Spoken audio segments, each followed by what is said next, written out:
have such sights to show you.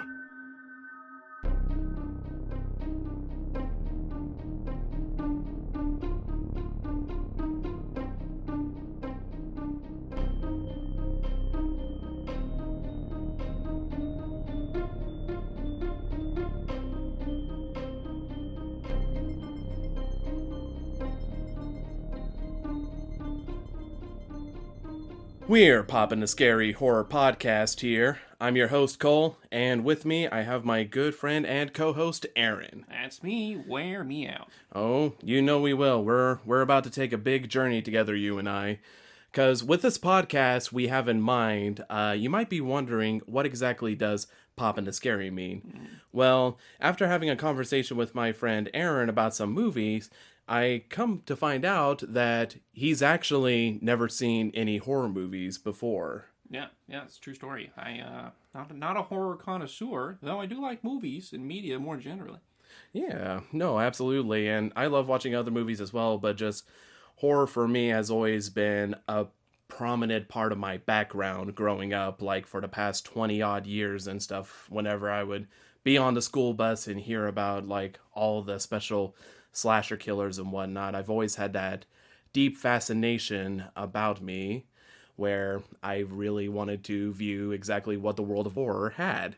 So I thought it might be good if, since you guys probably don't really know any of our backgrounds, if we gave a little bit of a background whenever it comes to our personal history and our relation to horror with it. So Aaron, did you want to go ahead and go first? Shoot, okay, yeah.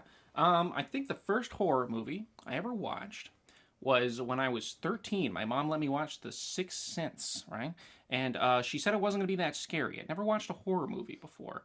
And I watched it and it scared the shit out of me. Like, I just slid right into my little khaki shorts. And I slept with a crucifix around my neck. I'm not kidding. I slept with a crucifix around my neck because I was like, I had one in my drawer growing up south. And so I put it on, and I thought that would protect me from the evil. It was that and the fact that same summer, we went to Universal Studios, and my brother really wanted to go on the Van Helsing ride, and I didn't know context of what it was, but it's like you walk through, and it's like a haunted house, but for Van Helsing. Yeah, those two things scared the shit out of me, and I never watched another horror movie until I was in high school, probably. Yeah, I watched House of Wax. It's like the only other horror movie I watched. And is that the newer one, the remake with Jared Padalecki? I have no idea. I watched it with a girl I was dating at the time because she really liked horror movies, and that was like the only girl that I've ever dated that liked horror movies, but that didn't last long enough for me to watch another horror movie with her. So those are the two I got. If you consider Sixth Sense a horror movie. I've watched psychological horrors, and I've always been interested in horror as like, thematically, like, I've played a couple, like, horror-type games. I've played a little Dead by Daylight with you. I used to play, what was that game on the PS2 where you take pictures of ghosts? Oh, Fatal Frame. Yeah, I had Fatal Frame on the PS2. I just sort of, like, lucked into that game. And, like, I played, like, Resident Evil 5, but I haven't even played that many, like, horror games or anything. Like, that's probably the extent of my horror-themed games. But I've always liked, I liked Nightmare Before Christmas, and like Halloween was my favorite holiday, and so like I'm not like, it's not like I dislike horror. I've just never been exposed to any of these big pop culture horror films. I've never watched Halloween or Texas Chainsaw Massacre, any of these things that we're going to be watching on the podcast. I just have no experience beyond like the baseline pop culture understanding of them. So it'll be interesting for me to be exposed to these things and then also not be able to sleep. In my adult years now. So. Oh well, there's a lot more scarier things in life than just horror movies. Don't you worry. It's true. Yeah, those absolutely. already keep me up at night. But yeah, so with my horror background and stuff, it's kind of similar, but not similar at the same time to yours and stuff. In the fact that really, whenever it came to horror, like I was the absolute biggest scaredy cat whenever it came to horror and stuff. Like, but as a little kid, I was still like enticed by it. Like I would always want to go look at it, but as soon as it was happening, like I'd retreat and run away. But there was always that lingering interest I had whenever I would view anything that was remotely scary. And one of the first memories I have is watching this movie with one of my friends, and we were like in fourth, fifth grade or whatever. We go over, and he wants to show me the movie It, which was the one with Tim Curry in it, not the newer ones that came out later and stuff. Sure. And anyways, that movie scared the living daylights out of me to where I couldn't watch like the first like 15 minutes. I don't even know how long it was, but as soon as the clown appeared and did something scary, like I was out of there. I did not want to watch it at all. And in fact, I actually had to go to his parents and stuff and ask like if I could watch a different movie. So instead I watched Austin Powers. So, you know, just little kid watching Austin Powers and stuff, going from one horror over to another. And afterwards, even though I was scared out of my mind having nightmares over Tim Curry and stuff, which if you watch the movie now, it's fairly scary, but mostly corny and stuff. It just hasn't aged too terribly well and stuff, but it's still a great movie to watch. But since then, it just kind of became one thing after another. My next fascination was with Jason Voorhees and stuff. I always loved that hockey mask aesthetic, just wearing that. And I didn't know anything about it, but I know like the biggest thing around like 2004 was whenever the movie Freddy vs. Jason came out. So that kind of further just led me along to go one thing after another. And it just kind of became just this slow descent into horror as I discovered more stuff. And then other people I watched online, like the Angry Video Game Nerd. I know he did the Monster Madness special where he would talk about horror movies. So that just kind of led me further down the rabbit hole and stuff. And basically, it's just been one step after another, trying to watch all the horror films as I can. And as we do this podcast, even though I have seen quite a bit of horror movies, there are some I actually haven't seen and stuff for just various different reasons, whether it's I didn't have time to go there or I'm still kind of a little trepidatious to watch it because, you know, even though I love horror to death and I have like 2 decades behind me of just loving horror, it's one of those things that I tend to psych myself out whenever it comes to how scary something will be. You know, I just get into my head thinking like, oh my gosh, like, is this going to disturb me down to my inner core? Stuff like that. And typically the answer is no, but because I hype it up in my head, the anticipation is more scary than the actual product. But whenever I had heard about Aaron's kind of background of just not really knowing a lot of horror and stuff, I thought it'd be really great to start this podcast because we both love talking about movies and stuff, and we're able just to dissect them down to different elements. And I really wanted his perspective whenever it came to the world of horror, as opposed to my biased perspective, since I love horror so dang much. And so basically there's really no order on what exactly we are going to do this. It's not like, oh, we're going to go by year or, oh, we're going to go by this.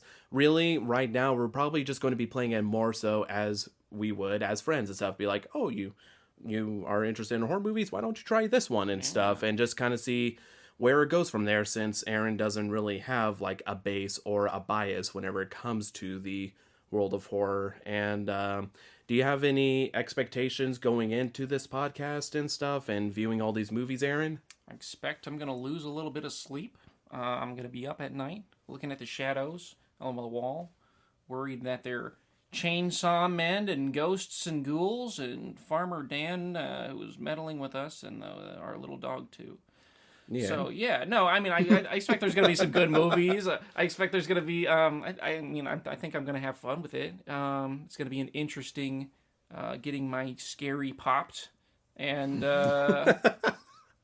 and we'll see. Yeah, we'll see. I think it's gonna be a lot of fun. I think there's gonna be some shitters in here too. I think I'm. I think I'm gonna be disappointed. You know, I think there's gonna be a movie or two that I'm gonna be hyped for, especially as we get into this. I'm like, oh man, yeah, let's watch. You know, movie X starring XYZ, and then I'm gonna watch it, and I'm gonna be like, wow, that sucked. Why do people like that movie? Yeah, and there's gonna be some that I'm gonna be like, holy guacamole, why doesn't everybody like this movie? You know what I mean? So it'll be a mixed bag, I'm sure. No, I definitely think that's a fair assessment to have going into this. And so with that in mind, this first movie we're going to dedicate to our very first episode is spurring up. And for those that are really avid horror fans, as soon as they say this one trigger word, you'll know exactly where this is going. But my friend and I, Aaron, are actually going to be taking a trip down to Texas. And so, because of that, I figured since it is one of the most notorious, acclaimed films ever heard, and wouldn't you know it takes place in Texas, I thought it'd be great just to start your journey into horror with the Texas Chainsaw Massacre from 1974 by Tobe Hooper. That's the good one, right? Oh yeah, no, that's the good one. Is there more than one? Oh, there is plenty of sequels and remakes, and if I don't want to spoil anything too much, but if you don't like this one, if we ever get to the sequels, that's where things are going to start sliding quickly downwards. You know, not everything's The Godfather. You know, the second ones aren't always good too. You know, so I kind of expect anything with the number 2 or later on, it's going to be a big pile of poo-poo. But that's fine. No, absolutely. And I know it's our first episode and everything, but we're actually going to even change it up further and stuff, because while we're going down to Texas, we're actually going to be taking all of you guys with us, or, you know, just wherever you're at, you're going to be hearing us go on our journey.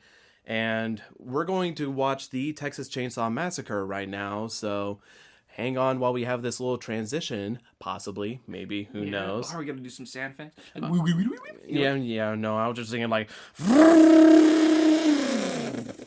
Yeah, that's pretty good. Oh, thanks, you sounded man. like an elephant getting its dick taken.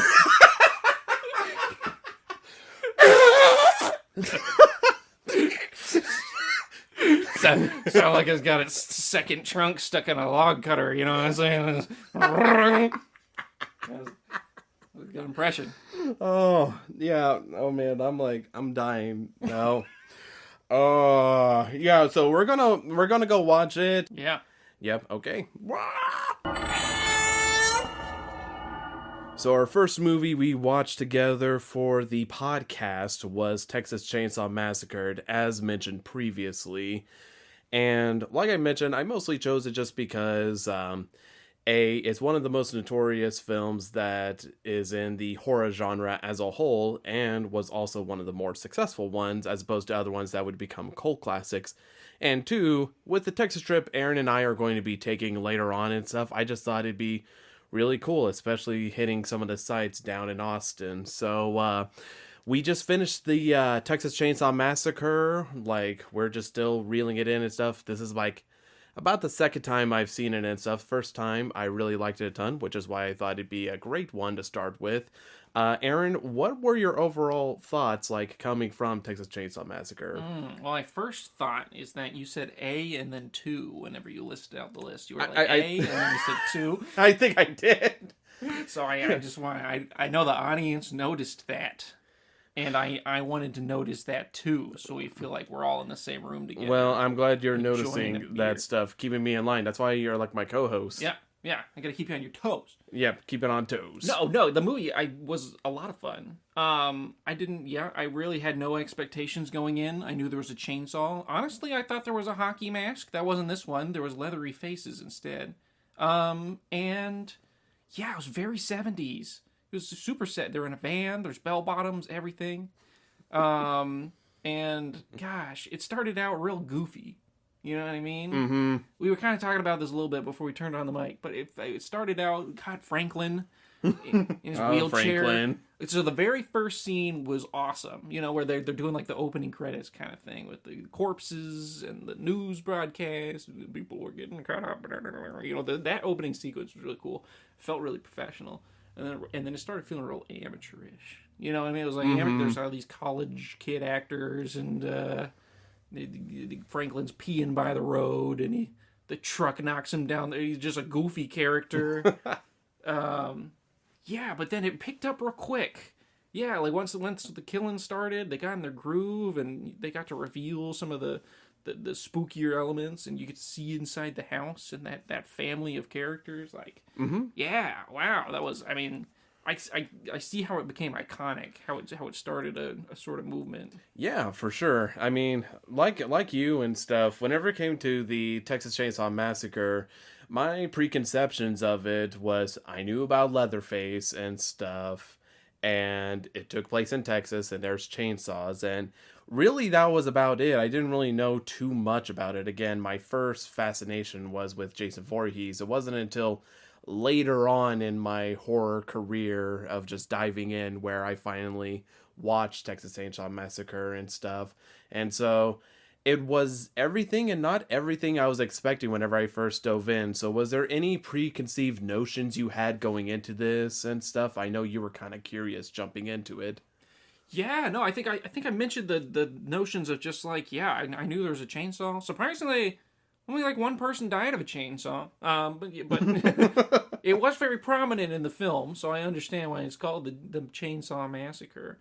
And then I figured there would be, you know, some of the classic horror movie tropes in there. And there were, you know, kids and the horny ones are gonna go and die first, you know, like. But I thought it was interesting that, seriously, all of them except for the last girl died without knowing that people were dying. Mm-hmm. That's something I found fascinating, because usually when I think of horror movies, it's like you're trying to outrun the killer, you know? Oh, for sure. And that whole, like, last part of the movie was definitely her outrunning the killer. But it was only one person, you know? Mm-hmm. Everybody else died without knowing that all their friends were dead. Yeah, which is kind of a scary thought and stuff, because, again, it's like one thing if one person dies and everybody sees it, but no, they don't realize what's going on until it's way too late. Yeah. And so it's definitely super crazy. And I don't know, should we have given a movie introduction to this? Oh, yeah. Sorry, no. I didn't know we were doing an introduction. Yeah, I didn't know. I mean, a synopsis? I'm not really sure if people need a synopsis for something this notorious in the horror world, but for those that don't know, basically Texas Chainsaw Massacre is a film made by Tobe Hooper in 1974, which focuses on a group of friends that are going down just because they heard that somebody had dug up their grandpa's grave. So they're heading down there just to make sure everything's going fine, and whenever they pick up a hitchhiker, that's where things start to kind of slowly unravel, as they kind of, again, they don't realize it until it's too late, but kind of the situation they're in. So again, it's kind of hard just to give like a synopsis, but that's kind of like the baseline I probably would say about it without getting too much away. Yeah. But I'm glad to hear that you seem very invested in it. We happened to watch it together this time round and stuff, and you seemed really invested, like I said, like once the gear started moving and everything else. And one of the interesting things about it is, while filming, Tobe Hooper actually kind of used a dirty film to record it and stuff, which again I feels like help added to the overall aesthetic of the Texas Chainsaw Massacre. Because whenever you watch it, again, you kind of mentioned how like the actors, you know, at the beginning especially, weren't really acting like two in character or really just throwing out there. Again, kind of like more college kids. Yeah. But I think it kind of helped add a sort of grittiness and realism to it that, again, it felt like you were kind of there. It wasn't so much of like a cinematic experience as it was almost realistic. And just a little bit of horror I know about. I feel like that's become a thing. Maybe since then. I don't know if it was a thing before then, but I think of like the Blair Witch Project or something. It's where that sort of amateur feel lends to the horror, because it makes it feel more, you know, visceral and real. Like this is just a student project gone wrong or something. You know what I mean? And it definitely had those vibes in the beginning. I'm glad you mentioned the dirty film, because it just felt like a sort of like low budget kind of film in the beginning. And a lot of the choices they made, just getting down to the nitty gritty, like camera wise in the beginning, where they just jump cuts and, you know, for silly things like Franklin pissing in a coffee can.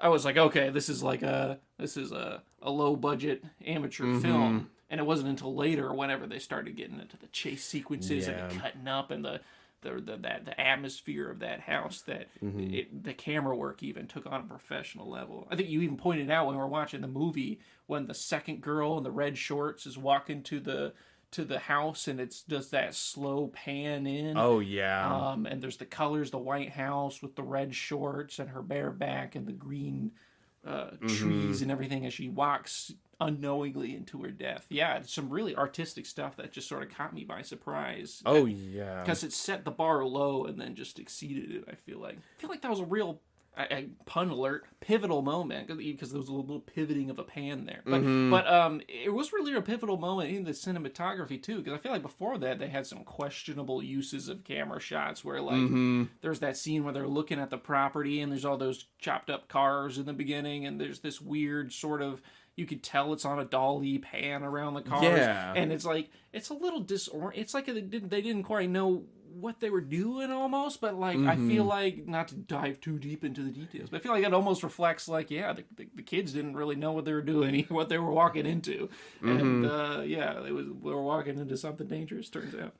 It was basically Hooper and Daniel Pearl that basically fought to have this shot type deal, because the budget for the whole film, can you guess like what it was around and stuff? Oh man, I'm not an expert on 70s film budgets, but I'm guessing it was on the lower end of what's typical. Yep, it was $60,000. That sounds cheap even for then. That sounds real cheap. Oh, yeah, no, it was definitely super cheap and stuff. And with the article I found, just trying to refresh myself on the trivia, the movie Halloween and stuff had 5 times that budget. Yeah. Well, that makes sense from what I know about Halloween, although I haven't seen that one yet either. No, but... we'll definitely get to there soon and stuff, but yeah, it's really crazy the amount of it's like less was more for this movie, which I could definitely appreciate. One other aspect I did want to dive in on just a little bit is just the overall story and characters and stuff. Yeah. I mean, I know you've mentioned Franklin quite a few times and stuff, especially with his coffee can. He's the most memorable character. He's the goofiest. And then, he's the only one whose names I remember. I remember there was a Jerry, but I don't remember which one that was. He was the guy that walked in and screamed in fright whenever Leatherface came by. Pam was in the refrigerator and stuff. Okay, that's and, Pam. Yeah, and so Jerry was the one that went there. Kirk is the one that just got wham-bammed in that one scene, which is... just overall fantastic scene. You'll hear lots of people mention that scene, and obviously for good reason. Just that slamming of the door. Oh yeah, I thought it was fantastic that there was really minimal sound design there. You know, I feel like that was an intentional choice, because I feel like if that was made in a modern film, you know, you'd get the or whatever. You know? They try to do some crazy zooms ins or something, but it was just like that raw doorway. Swack, you know, like you didn't see it coming, he didn't see it coming, and that really shone through. Yeah, but you definitely make a point, because Franklin is definitely, I mean, aside from Sally, a lot of people mention Franklin, but it's typically for not so positive reasons. No. They refer to him as the most annoying handicapped person they've ever seen in a film. Just him going around just whining and blowing raspberries. Not saying he doesn't have a point, but they kind of abandoned the poor guy in that place. Didn't seem OSHA regulated. There wasn't a handicap accessible ramp there. Like whenever they get to their grandpa's house and stuff, they just ditch him entirely, so then he's just left having a tantrum. And no one seemed that concerned that a maniac cut his arm off, you know. The hitchhiker, Yeah. But, poor Frank. I get it, though. It was well established that by that point that he was the annoying brother they didn't really want to take on the trip, but he was there. Yeah, so here's another interesting fact I did want to tell you. So, not only did most people that have watched the movie get annoyed by Franklin. Yeah, understandable. But the cast members got so annoyed by him because he refused to leave character. He stayed in character outside of the shooting. Oh, no. So everyone hated him. Is that just his actual personality? He just thought like at the time he was just like, oh, I need to make sure I stay in character, you know. He was just devoted to the character of Franklin.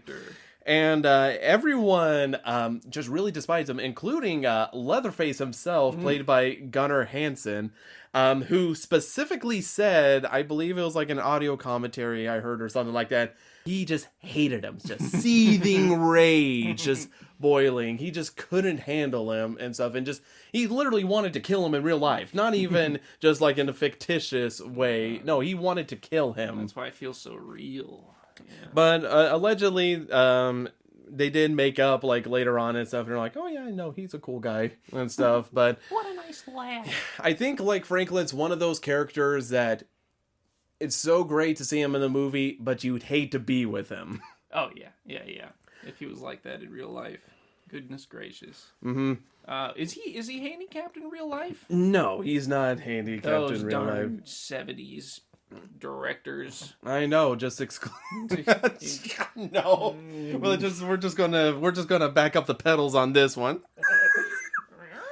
Do that, but while we're talking about characters, one other thing for me, the reason why I love the slasher genre so much is because of the slashers themselves. I just always think their designs are coolest, and just seeing them stalk their prey and stuff is always really cool. So with Leatherface, I really find him interesting in the fact that, you know, my favorite slasher is more than likely, I mean, again, it's always hard to tell because it wavers between stuff, but more than likely Jason Voorhees from the Friday the 13th series. Mm-hmm. But Leatherface is interesting for me in the fact that he kills, but at the same time, you don't feel like he's super malicious. You just feel like he's doing what he has to do. And I know other people have brought up the scene, but I just love the scene that whenever all these people are coming into his house, he has to take a moment by the window and look outside, and he's like, what is going on?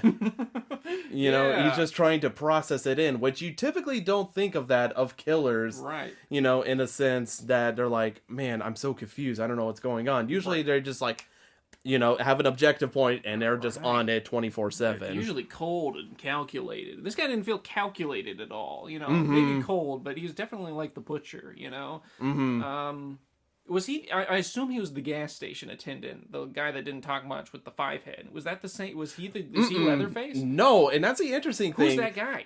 Nobody knows who that guy is. I mean, there's been heavy debate on to like whether he's a part of it or not, but no, because Gunnar Hansen is like over like 6 feet tall and like 300 pounds and stuff, and the guy at the gas station definitely didn't fit that quota. No, that's fair. Yeah. But yeah, nobody ever talks about the guy at the gas station, who he is, if he's if he's a relative to Leatherface. It's never really brought up. But yeah, like I said, I feel like although this isn't my favorite group of survivors and stuff, I feel like they're like fairly decent and stuff. Like aside from Franklin's demeanor and response to stuff, I still think he's like fine to watch and stuff like that. I've definitely seen a lot more worse horror movies where the characters are so intolerable that you're like, please just somebody kill this guy immediately. I never really got that way with any of the characters per se. Absolutely. He was the only one that I could see a case for like just not liking, and I feel like it was his job to not be like super likable, you know, like within the film, people didn't like him, you know what I mean? So he was playing the role. Oh yeah, no, for sure. And so, man, it's just a really good film and stuff, and I'm glad so far that you've had pretty positive reception over it and stuff. Like you mentioned, like once Leatherface shows up, that's where really everything's hitting the points and stuff like that. And I guess before we get into like kind of spoilery territory and stuff, just because I know we've been kind of dancing and prancing around and stuff, for someone like you who you've not seen like really many horror movies and stuff, how would this rank for you as a person and stuff, and whether you would recommend it? Yeah, that's a really interesting question, because this is my first foray into the genre, right? And genre as a whole, you know, like has its conventions and its tropes. You know, when you're talking about a sci-fi movie or a fantasy movie or something, there's certain things you expect, and I really don't know what to expect out of most horror. But I feel like this one was really commanding, you know. and I felt like its characters were enjoyable, even if they didn't really necessarily have to be fleshed out. What that dude's deal driving the van was, I don't care. Doesn't matter. He got smacked upside the head. None of them had a fight or fight response except for the two girls. So women power. They're the only ones that knew to run, I guess. Not that Franklin can run, but poor guy. I'm sure he would have loved to. Yeah, no, it was really enjoyable. It was up there. I feel like I'm gonna regret giving it like a number rating later because I'm gonna be like watch more films and be like, wow, I should have put that one higher or lower. I don't. But right now I'm feeling like this isn't like if I wouldn't give it an Oscar, right? Unless it was for something else. But I would definitely give it like an 8.5 or a 9. It was really enjoyable. Well, that's good. That's definitely good to hear and stuff, because I was definitely, again, like, because you don't have too much experience with horror, it was kind of like one of those, like, well, hopefully it's not going to be one of those movies where, like, oh boy, I'm in for a ride. Right. And stuff. But no, I definitely agree with you on the rating, because even with me, I've seen tons of horror films and stuff, and it always gets hard and stuff. Like I mentioned before, like, if you had asked me like years ago, like, what's my favorite horror movie and stuff, it'd be Friday the 13th. But as I've expanded more into the world of horror and stuff, there are just so many movies that pop up, and then as I repeatedly view them and stuff, I start questioning, like, well, do I really like this one better and stuff? But for me, with Texas Chainsaw Massacre, this being the second time watching it and stuff, I'd have to definitely give it like a solid, I don't know, like, I hate to copy like 8.5 and stuff, but it's up there. No, it's really good. But if I had to be specific, very specific, it'd definitely be like a 9 for me, because I feel like it takes so many creative choices with the film and stuff, which again, we'll kind of talk more a little bit in the more spoilery section and stuff. But just as a general whole, if you've never seen Texas Chainsaw Massacre and you're definitely interested in the world of horror, I definitely recommend it for most peeps. Like I said, I don't feel like the film was like super duper like, oh my gosh, like this would traumatize me. It's like it plays that balance very well with it, I feel like. So I feel like if you're really interested in a horror movie and stuff, especially the slasher genre, I feel like it's a strong one where you won't hate it cinematically and stuff. As for how scared you will be, it's just, again, kind of depends on you and stuff. Like I said, I wasn't sure what your fear level was throughout this whole thing. It was one of those things where there was definitely more like grotesque moments, but there weren't really any like jump scares, really, even though I was like bracing myself for one. There weren't really, I feel like I'm going to be able to sleep at night. It was one of those things that was like, I wouldn't put it in the psychological horror genre by any means, but it was one of those things where it was definitely more about the sort of gruesome and macabre factor at points where it's like, this is really strange and like horrific, these murders, but not like in a like a spooky dooky ghosts kind of way. So I wouldn't say it was that scary, but it was very gruesome. Yeah. Well, I think this is about a good time as any just to jump over to spoilers. So again, if you're interested in it, definitely check it out, and we'll talk about a little bit more spoilery stuff. So I keep dancing around this fact and stuff, and I almost kind of spilt the beans earlier about it and stuff, but as I mentioned before, one thing I need to get out of the way, the deaths in the film are pretty violent, but the interesting thing is the fact that you never really saw a lot of gore at all. Yeah, no, compared to like some of the modern stuff you see, for sure. Yeah, there was definitely cuts and blood and all the things you would expect out of a horror movie, but it wasn't over the top. Yeah, and do you want to know, there's actually a reason behind it. What's that? So, whenever Tobe Hooper was making this film, he had one goal in mind: to make the Texas Chainsaw Massacre PG. Really? Yes. Really? Yes. And I mind you, audience, I have not told Aaron a lot of this trivia stuff just because I wanted to capture his genuine reaction, and that was pretty genuine. So he talked to the MPAA about it, because back then they had like, GPGR Right. and stuff. And he really wanted this film to earn a lot of money and Mm-hmm. stuff back in return. So whenever he was talking to them, he was like, hey, how can I better my chances at getting that PG rating? And basically all they could tell him is, just try to mitigate the amount of blood on screen. And so whenever it comes to certain kills and stuff, like even Pam, for instance, whenever they hang him on that meat hook, Yeah. you never see the penetration. No. And it was for that specific reason. Yeah. Which is strange because, like, in the beginning scene, he cuts his hand. There's like the cutting of the finger later. There's the even at the end, the cutting of his leg with the chainsaw. But yeah, despite that, like, gore, there really wasn't any, like, blood spatter or, like, there wasn't any, like, gratuitous amounts of bleeding like you'd expect in modern horror films. Yeah, because I'm sure you also had the preconceived notion with the film literally be calling Texas Chainsaw Massacre, you're expecting a lot of bloodshed. Yeah. And stuff. And it does, have like gruesome moments to where the implications are kind of crazy, but really it's not even As far as what it shows, it just implies a lot. Yeah. Yeah, it just implies and stuff, which again, I think it's kind of interesting because I think it's as effective as if it would be if we literally saw the chainsaw like cutting Franklin right through the center and stuff, which Gunnar Hansen said that was the happiest moment he had on set. Was killing them.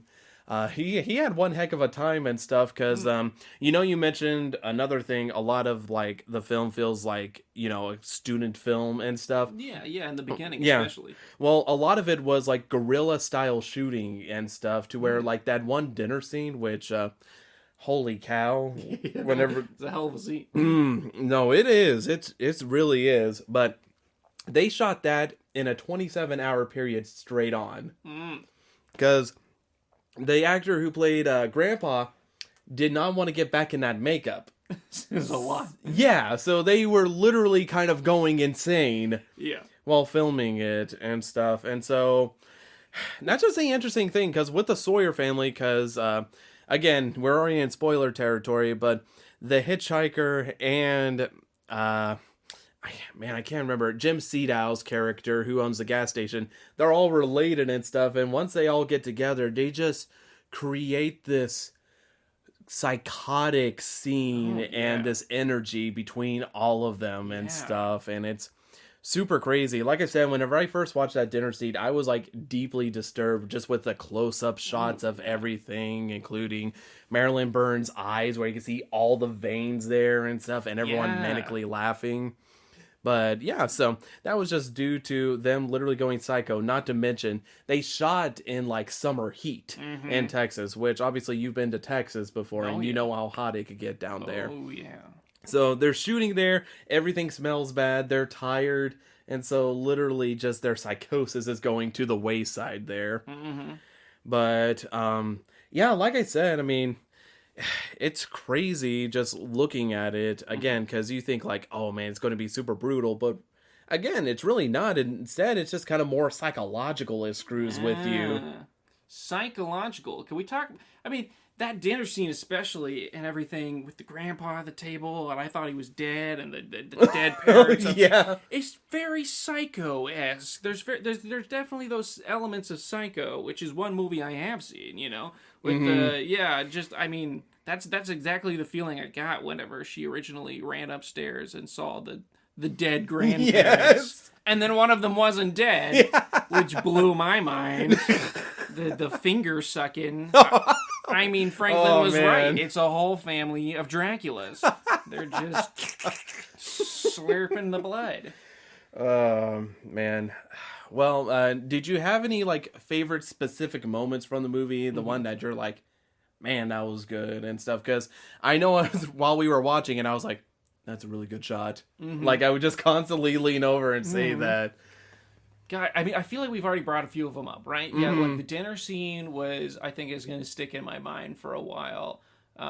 Just not just the shots and the incredible close-ups of the eyeballs and stuff, which just had not been pulled out in the film before, and then it was I mean, that was a beautiful sequence altogether. And it's such a long sequence. Like it went on probably for much longer than I even felt like it went on, because she's just struggling the whole time, and it's so bizarre. But yeah, I think that initial entering into the territory, right? There's that sort of hero's journey moment, where the guy crosses the precipice into hell and sees all those skulls on the wall, know, and then that's where he meets his demise to Leatherface. That was such a good scene and stuff. I think it has one of the strongest killer introductions there. Yeah, absolutely. And like, you say strong killer introduction.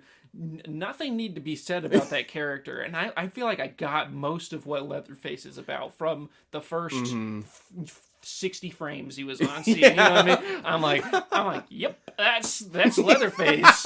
Like he makes a grunt and he kills somebody, and he's this huge, intimidating, aproned butcher-looking guy. I felt like I got the essence of Leatherface in the smallest amount of time. Yeah, it's so crazy because, again, I think that just makes Leatherface one of the interesting killers. It's the fact he's not just one-note killing machine going out. Because, again, whenever it comes to, like, people breaking into his home, he's like, all right, I'm going to take you out and do that. But then whenever the rest of the Sawyer family comes up, he's kind of taking, like, a backseat. He's more submissive. He allows to be beaten on and stuff, and is kind of scared of them and stuff. And so I think, again, just seeing him and his responses, and especially that chainsaw dance at the end of the film and stuff. Yeah. He's like a guard dog. You know what I mean? It's like these people break in his home, and he's like, meet and kill, and then chases them around the yard with the chainsaw. But then when Papa gets home, he's getting the stick.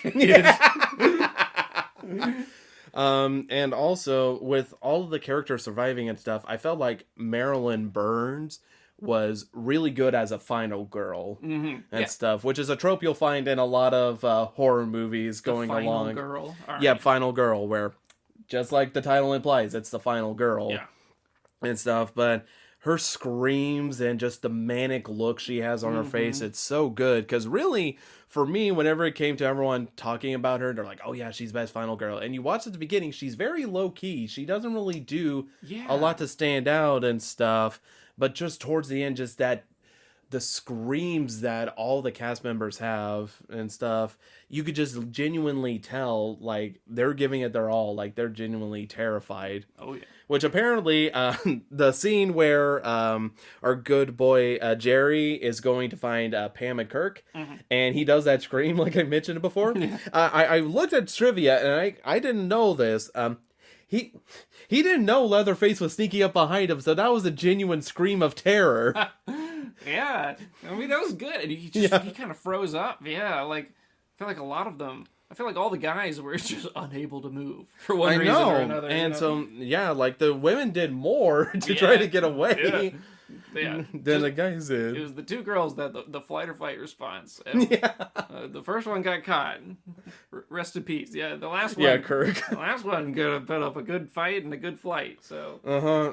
And so it's just really good stuff overall and stuff. And I really do like the way how the movie just ends. There's no need for that, like... Yeah, they don't have to say, and then the killers were caught, or this was based on a true story, or anything like that. It was just, she gets in the truck, she rides off, and it's up to you to figure out what happened to the family. And this is actually contrary to popular belief, because your thought brought this up for me, but, Texas Chainsaw Massacre at the beginning and stuff, which, by the way, they basically paid a guy to do an Orson Welles impersonation at the beginning. That was literally... It sounded very casting. Orson Welles-y, yeah. But, oh man, I just already lost an Orson Welles-y. What would you call it? You would definitely... It's Orwellian. Oh my gosh, what the heck was I going to say? So it wasn't actually based on a real event and stuff. Like, it was loosely based on the killings of somebody, but there was no actual Texas Chainsaw Massacre moment. It almost pulls like, you ever seen Fargo? Yeah. Yeah. It almost feels like a Fargo kind of moment just because of that, this is like true story kind of beginning. Right. And again, because of the way it was kind of like cheaply shot and stuff like that, just kind of adds more and makes you feel like you're watching like this documentary or like live footage going on and stuff. So I could definitely appreciate it. Again, I think less was more and stuff. Sure. And so just their shortcomings ended up working out super well in the long run, I'm pretty sure. Yeah. But so with that in mind and stuff, like I said, I mean, I've literally told you it's like one of the most like critically accepted films and stuff. Like it raked in so much money. Like I believe the amount, I don't want to butcher it once more. The movie made $12 million, I'm pretty sure. Wow. Yeah, so lots of stuff. So you would think like, man, they got paid really well. No. No. So what happened is Tobe Hooper was trying to get financing for the film because again, he's like, first time filmmaker and stuff like that, just needing to get the funds. So he starts getting these funds from all these people in Texas and stuff. But because of that and stuff, he starts giving away shares. Yeah. And so as opposed to a salary and stuff for the cast people, they got shares of it. Only problem is Toby only owned 50%. His group only owned 50% of the movie, and the other 50% was someone else. So then you start dividing everything in half and half, and the actors kind of got screwed over in a sense that they didn't really get that much money and stuff, and neither did Tobe Hooper, because the other half, because it was dealing with like investors. Stuff like that, who was also connected to the mafia, mind you. Oh. Yeah, so they started doing shady stuff, like, again, reading this article here. The $12 million that they had earned at the box office, they allegedly said they only earned $1 million. And stuff, so Toby got screwed over, along with the rest of the crew and stuff, which is something you see a lot in Tobe Hooper's film career, is that something bad always happens to him and stuff. He was a really nice guy and stuff, but there was just always one thing after another. And the bad thing is too, so you hear a lot of people again kind of talk positively about Texas Chainsaw Massacre. Like you never really hear people like talk bad about it. Sure. At the time of release, even though it was a big success, they got a lot of flack for it, and a lot of the actors were blacklisted. Like if they were seen to have acted in it, that would be just a straight up no, because they saw it as like schlock kind of type deal, and so it kind of screwed the actors over, and so the actors grew to hate the film and stuff. So it's just kind of like a sad story almost that this film that's really dadgum good kind of had this troubled history around its release. Yeah, that is unfortunate. Yeah. But, it's one of those things that I am just happy that, it gets the praise it deserves and stuff, and it's still prevalent in our culture. And again, I think it has the respect that it really deserves from just, again, the way they went about the slasher genre. And again, I mentioned to you before, even though it wasn't really the first slasher and stuff, it kind of really paved the way for future slasher films to kind of walk on. So it's definitely one that's definitely I highly, highly respected in the film genre. It may not be my favorite horror film, but I have a lot of dadgum mad respect for it. Yeah. But so was there any other closing thoughts you had about the film and stuff? I know that we've kind of splurged on everything. Yeah, well, that's what we do here. We do a lot of splurging on stuff. That was my reaction to the film. I give it 1 out of 10. Oh, dang, not more. Yeah. No, I just, yeah. One thought I kind of expressed to you is just, I guess as a closing thought, is just how, like putting it in the time period, that sort of early 70s. It was early 70s, right? Yeah, 74. 74, okay, yeah. Because, so one of my favorite books, one of my favorite authors is Joan Didion's The White Album. It's a collection of essays, and it's about being in California in the late 60s, early 70s, which is a time of general, fear that something's about to happen, because that was right after the Manson murders, right? And that essay is about a lot of things, but in general, how they set up that essay is with these 5 murders, and that's exactly what happened in this film. Yeah. It's a very 70s film. They're toting around in a van, and it's the 5 people get murdered. I couldn't help but get like Sharon Tate vibes and stuff from the whole dealio. So I guess if I were to connect it to my, because I have a very limited horror knowledge, but if I was to connect it to my sort of understanding of the culture at the time, it fits in with that sort of like, something bad's about to happen. It makes sense that such an iconic horror film was made then. No, I definitely agree with that, and that was a really good connection. There's no way I could have ever given anything that literary here and stuff. Well, that's my background is literary mostly. Creative writing major. But... Well, it'll add a lot of credibility to this podcast. That's why we're the yin and the yang here. I got context on some angles that you don't got, and you definitely got context on other angles that I don't. So, but it's one of those things that in 1 week we're going to be heading down towards the Austin area and stuff, and actually going to be checking out 2 of the locations. One of which is going to be the gas station, that the crew stopped at, and I'm very excited about that. And also there's the Sawyer house and stuff. So are you excited to go down and kind of like view those areas there? Yeah, I'm very excited. I mean, and I know we mentioned it previously, that the gas station and the house, the connection between those 2 things, and the gas station attendant and his sort of like turn from being a good guy to a bad guy all of a sudden. Oh yeah. It's just so psycho-y. It's very Norman Bates. There's the house in the back with the moms upstairs and all the dead corpses, and then here's the nice guy that's supposed to not be the killer, and he's the killer. Oh yeah. So I'm very excited to see those 2 things and see some of the relics. And just some of the set design here was so good. I would love to see that preserved, and all the spooky skeletons and the animal bits and the feathers, and I hope they have that chicken there. I hope they kept that chicken alive since the 70s. I don't think that chicken is still alive. God dang, another victim.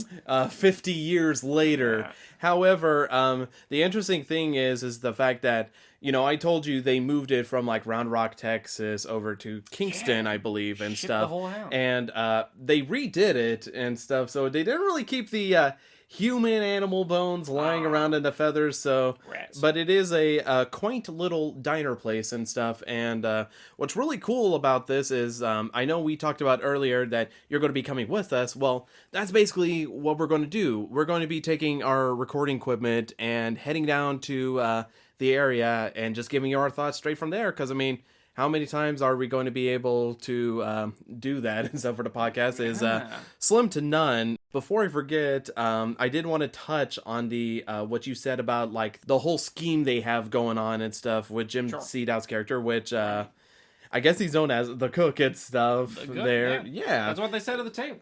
He's just a cook. Yeah. Oh God, and I know I'm getting off track here, but I guess that's what podcasts do anyways. But and I know everybody has repeated this repeatedly, but I can't help, and especially listening to my favorite podcaster, Dave Dr. Shock Becker, and one of his favorite lines is, "Look what your brother did to the dog." It just amidst everything, that's the thing he's upset about. Yeah. I mean, that just highlights just what's the dysfunction with this family. This is routine killing kids and putting them in the sausage, Yeah. The problem is that, well, look what your brother did to the door. Oh, but no, it's definitely like, again, because of that psycho elements and just being able to set up something like that. And the fact that it could happen and stuff, which again kind of helps add into the whole, makes it feel like everything's actually happening for real. But I'm super excited to check out those 2 places and stuff. And obviously we'll be able to get your thoughts on it once we're able to head down there and stuff. And I think definitely one of the important things, if you take away from this movie, is whenever we head down to Texas, we do not need to pick up any hitchhikers. Not ones with any bags or cameras or blood on their face. I feel like that should have been the good tell. The guy walking around the slaughterhouse with blood smeared on his face. Yeah, that was definitely should have been a telltale sign, but it was a different genre. They're just trying to be good folks. Yeah, dang hippies. Oh my gosh. Yeah, Too fun. nice. So we are currently driving on over to We Slaughter Barbecue here. Aaron's kind of taking the helm and stuff since he's used to these parts of Texas and stuff. So yeah. Now you can probably hear a little bit of the road noise. Heading to good old Bastrop, Texas. Plenty of construction around us, but we're kind of in the part where we're getting to the hill country. Kind of see all the shrubs and hitchhikers with blood on their hands. Oh yeah, no, absolutely. So we're getting into the mood. Oh yeah, no, and it's really kind of funny that you mentioned it, because if you look around and stuff, I mean, there's really not a whole lot of anything currently and stuff, so it does kind of feel like we're just in the movie, kind of specifically, because it's just a lot of older buildings and trees around us currently and stuff.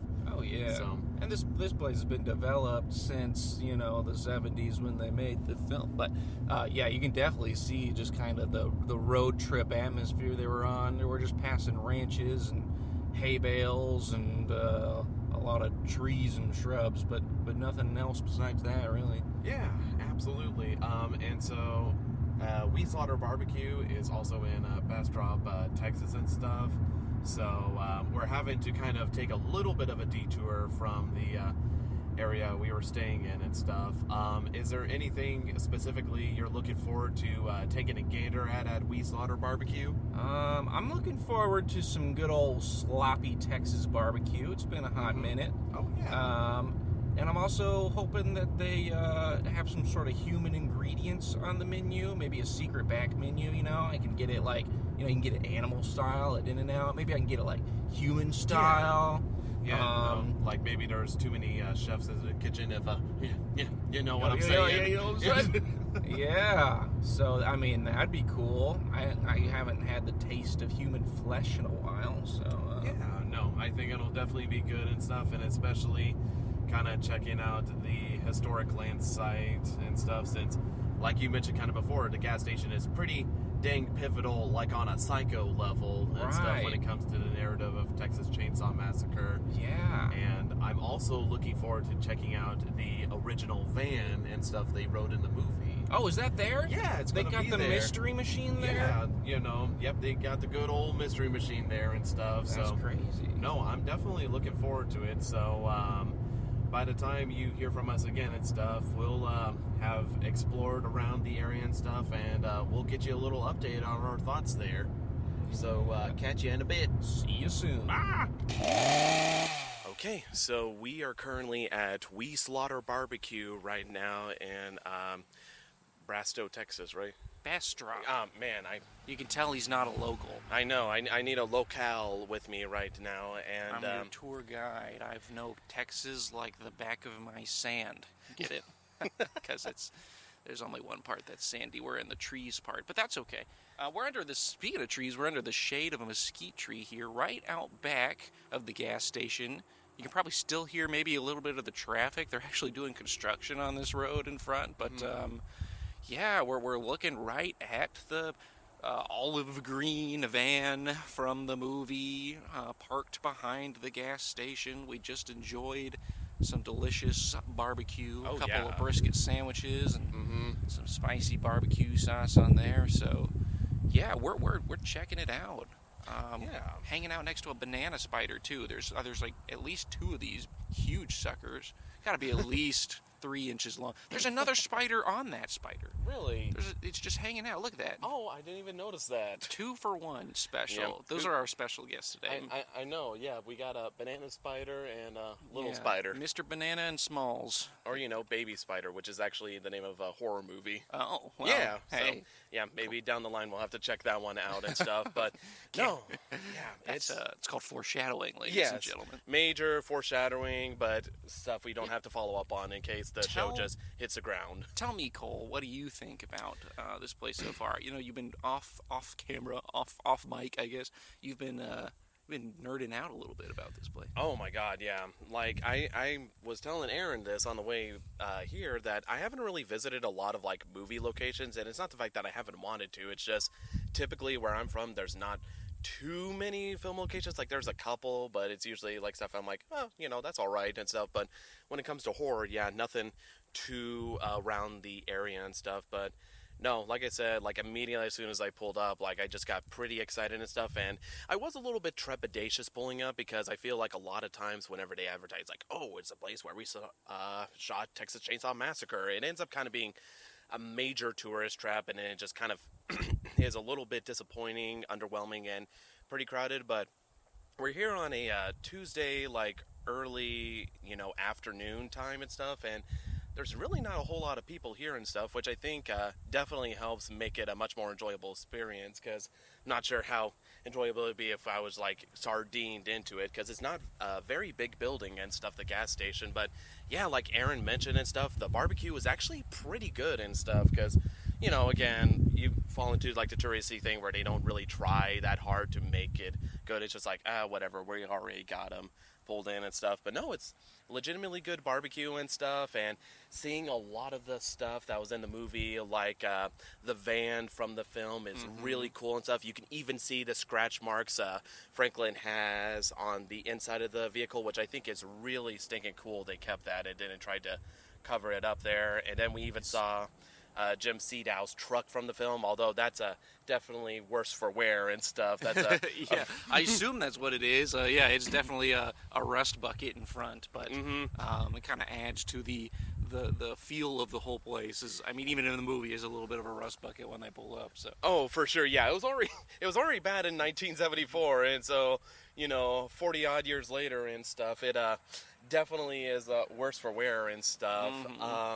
But yeah, and so the inside of the gas station, they have like a lot of like horror merchandise, which is really cool and stuff. But it is kind of funny that it's like, obviously they have Texas Chainsaw Massacre merch, but then they have like other slashers there, like Michael Myers, Chucky, and Jason Voorhees and stuff. And I'm fine with that and stuff. It doesn't bother me at all and stuff. Cool. But it is like kind of funny that they're just like, okay, we're gonna jam as much merchandise we can into this one building there, which definitely makes sense and stuff. And make a living. Oh, for sure. And they're about to make a living off me and stuff, because I'm definitely going to have to pick up some stuff while I'm here. But yeah, I mean, overall, I think this is definitely a worthwhile place to stop at. I mean, if you're only coming here for this one area, maybe try to plan around doing other stuff. But I mean, as a whole, it's still great, and there's really no other buildings built around here and stuff, which again I think helps add to the overall atmosphere of this place. Yeah, we're just outside of Austin and stuff enough, and just into Bastrop enough that there's a couple farmhouses and stuff on this road. We were deep enough into the actual country part that it's we're a little bit in the middle of nowhere, but also we're like realistically 10 minutes outside of something. But yeah, I mean, overall I'm pretty stinking happy. I mean, Aaron, as he clearly pointed out, I was like kind of geeking out over like every little thing I was able to see here, and so I'm unbelievably happy that I got to stop by here. So yeah. Biggest point is they have a bench out front that tells me who the actor is, who what the exact role of the window washer. The window washer. That was his role. He washed the windows. He wasn't one of the family members. Really added a lot of clarity for me personally. Oh yeah. No, it's a really cool memorial bench and stuff, and it's there to like memorialize a lot of the actors who have passed. So they had like Marilyn Burns. I'm forgetting Franklin's actor name, but he's on there with Gunnar Hansen, Jim Seadown, and even the window washer and stuff. So it's really cool. They especially have like a little metal replica of the chainsaw there, and then and leather face, like his actual face, and his hammer too and stuff. So it's definitely a really cool area and stuff, and I felt like they legitimately try to retain the integrity of this place and stuff. And it looks like even out back, they have like a lot of cabins it looks like you can stay in, and looks like they even have like a little movie screen where I assume more than likely they're playing Texas Chainsaw Massacre here and stuff. So yeah, I mean, overall, I'm pretty excited and stuff, and the August heat is definitely kind of beating down, but it's a gorgeous day besides that. Oh, yeah. nice day, a few clouds in the sky, but it would be a great day to pick up a hitchhiker, get lost, maybe piss in a can by the side of the road. I mean, if you want, but I'll stop and grab a can of Folgers and stuff, and we can make that a reality. Yeah, the full movie experience. Yeah, for sure. But yeah, so this is just one of the 2 stops we're going to be making here on our trip and stuff. And so we'll let you know how everything goes once we arrived at Kingston and stuff, where we check out the Sawyer household. The Sawyer household. It is also a restaurant, isn't it? Yeah, no, it's like a mom and pop kind of like a diner shop area and stuff. I think it's called the Grand Central Cafe and stuff. And, you know, they definitely, like I mentioned before, didn't keep the chicken bones or human remains around and stuff. Darn. But it looks like, from what I've seen from pictures, they maintained a lot of the same structure and stuff. So it'll be really exciting once we check that out here on this trip. But looking forward to it. Yeah, absolutely. But I mean, aside from that, I'm hankering to buy some merch and stuff, get out of the sun for a little bit there. I'm gonna leave Mr. Banana Spider here to eat. I think he's about to eat Smalls, and I don't really want to witness that. So. Oh yeah, no, for sure. And before we go, Mr. Banana Spider and Baby Spider, do you have anything to say? Well spoken, very well spoken. I'm a man of few words. Yeah, no, understandable. All right. Yep. Catch you on the flip side. Yep. Bye. So here we are in Kingsland, Texas. Beautiful Texas day. No, it's really nice out. And where we're sitting at currently is we're sitting at the Grand Central Cafe, specifically underneath the porch, which, if the name doesn't sound familiar to you, that's because it was renamed that whenever they acquired the house, and that house was specifically the Sawyer house from Texas Chainsaw Massacre. Yeah, it's kind of surreal just walking in, and it's definitely the house that we witnessed so many murders in and so many chicken bones. Yeah. And yet, no, there's just lots of friendly folks and with pleasant Texan demeanors serving up pancakes and waffles here. So.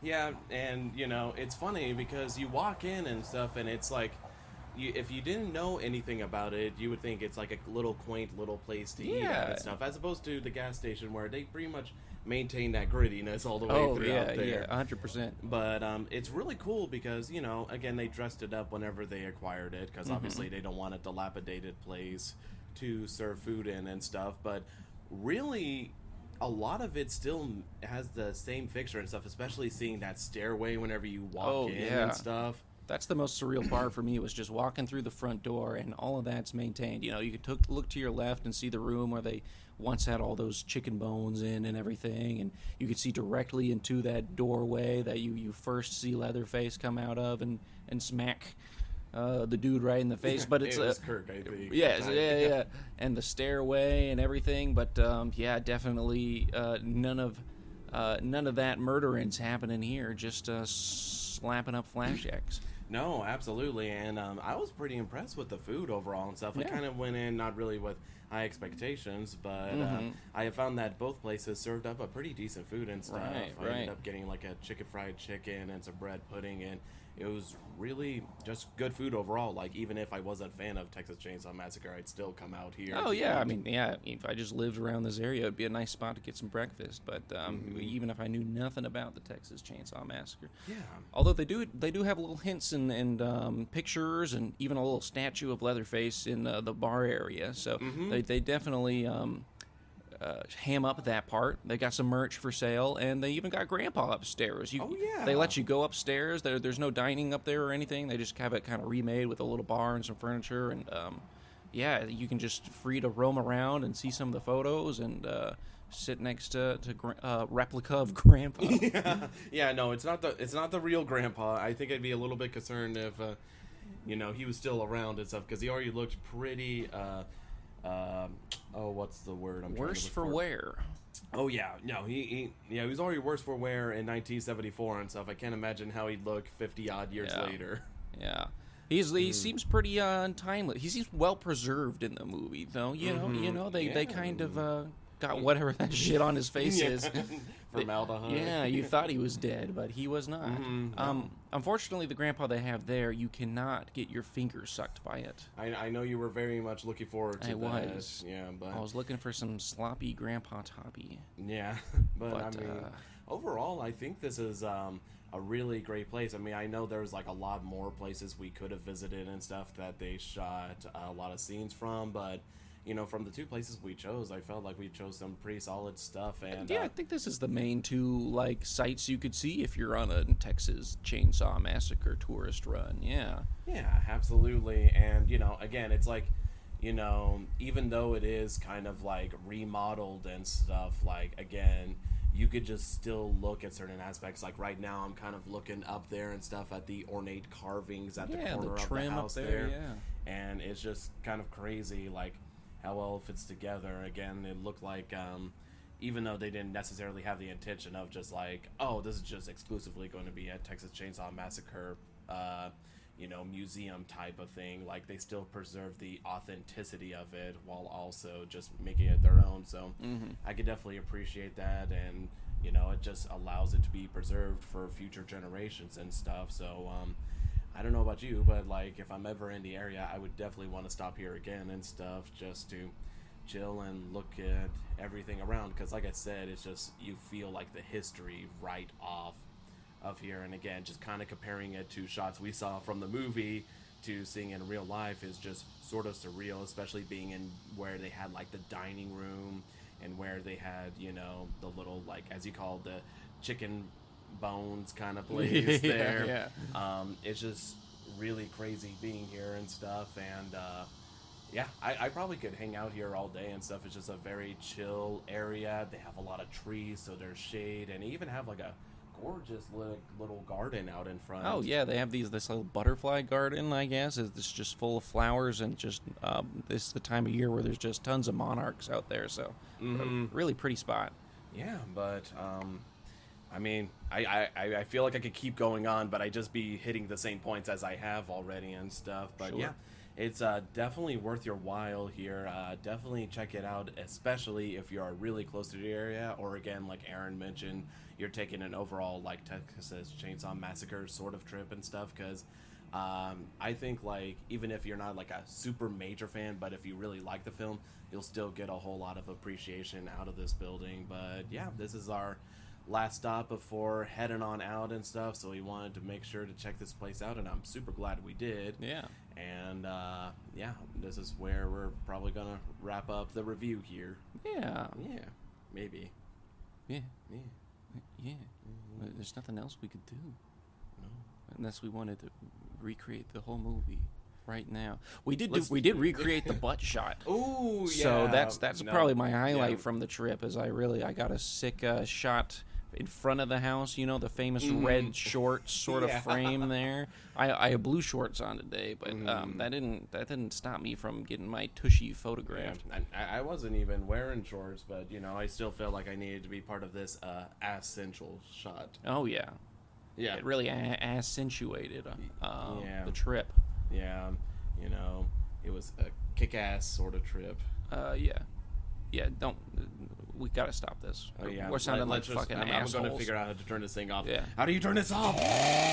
Aside from that and stuff, I mean, would you say overall it's been a pretty good start for you and stuff? I mean, it's been overall positive. Yeah, I think this was a great one to start on. I think he had a good pick. Not just for the fact that we're gonna be going to Austin soon to check this out, but yeah, just I feel like that was an early example of what, you know, slasher films will probably become, and like it sets up a lot of the themes and the characters and tropes that would continue on through the genre. So I think this was a great first step into the world of horror.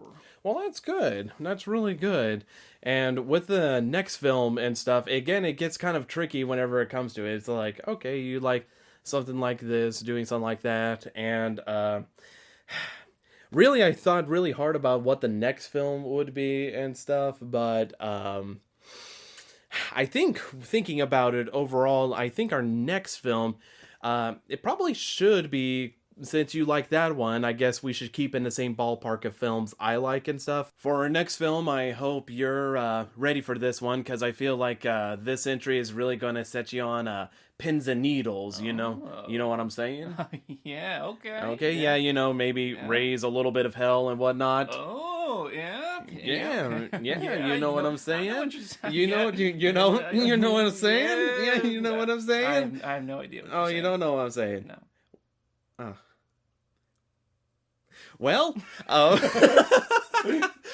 Well, hopefully you all will stay tuned, because for our second episode coming up, we're going to be Poppin the Scary with Clive Barker's Hellraiser. Thanks for listening, folks. Thank you. Thank you. Thank you. Thank you very much for listening to my podcast. I'm a big fan. Be sure to subscribe to our YouTube, Castbox, or iTunes platforms to stay up to date when new episodes drop. To see what Aaron and I are up to, check out our respective Twitter accounts. For me, it is @ColeKirkVA, and for Aaron, it is @AnimalGameDev. Thank you all so much for listening to our podcast. We'll speak to you all again next time when we're poppin' the scary.